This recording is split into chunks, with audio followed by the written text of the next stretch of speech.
Hello, কেমন আছো সবাই? আমি আবার হাজির হলাম কাটাকুটির একদম ফাটাফাটি আর একটা ব্লগ নিয়ে। আজ সকালে উঠেই না প্রথমেই মশারিটা কেচে নিয়েছিলাম।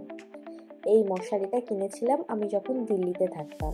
ওখানে খুবই মশার উপদ্রব ছিল, তাই ওখানে মশারির খুব দরকার পড়তো। এখন দেখছি বাড়িতেও বেশ এই মশারিটা কাজে লাগছে। আসলে এখন শীতকাল তো রাত্রিবেলা মশার উপদ্রবটা বাড়ে।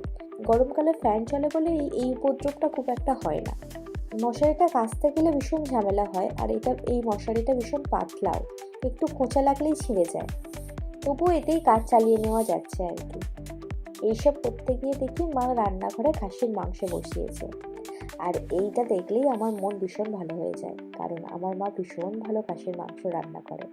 সত্যি বলতে কি, এটা আমার ভীষণ পছন্দের খাবার। ভাবলাম আজকে তোমাদের সঙ্গে এই রেসিপিটা শেয়ার করি। মা প্রথমেই কড়াইতে ভালো করে তেল গরম করে নিয়েছিল। তার মধ্যে দিয়ে দিয়েছিল লবঙ্গ, তেজপাতা আর এলাচ। এখান থেকে মশলার সুন্দর গন্ধ উঠতেই এর মধ্যে দিয়ে দিল কাটা পেঁয়াজ।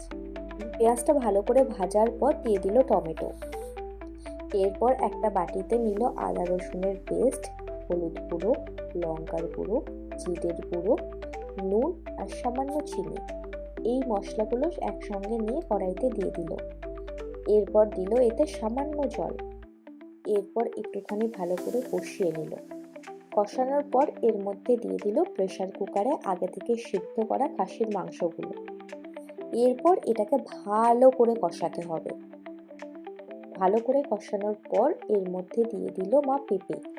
পেঁপেটা দেওয়া হয় তার কারণ হচ্ছে এতে মাংস নরমও হয় আর স্বাদটাও ভালো আসে। আর পেঁপে খাওয়া তো স্বাস্থ্যের পক্ষেও খুব ভালো না। আমাদের বাড়ির রান্নায় জিরে গুঁড়ো আর গোটা জিরেটা একটু কম ইউজ হয়। এরপর আর কিছুই নয়, এরপর হালকা হালকা করে ঢাকা দিয়ে শুধু কষাতে হবে।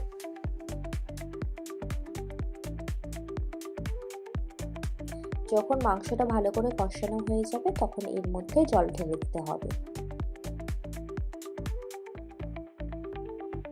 শেষে ঠিক নামানোর আগে একটু এলাচ গুঁড়ো ছড়িয়ে দিল। ব্যাস, রেডি রান্না। ঝাল ঝাল লাল লাল ভীষণ টেস্টি খাসির মাংস। রান্নাঘরটা পুরো খাসির মাংসের গন্ধে মমো করছে। এবার আমি খেতে বসবো। আজ তাহলে এখান পর্যন্তই। ব্লগটা ভালো লাগলে অবশ্যই লাইক করে দিও, আর কমেন্টে জানিও ব্লগ তোমাদের কেমন লাগছে। আর যদি নতুন হয়ে থেকো তাহলে সাবস্ক্রাইব করতে কিন্তু ভুলো না। আজ তাহলে যাই, টাটা, বাই বাই।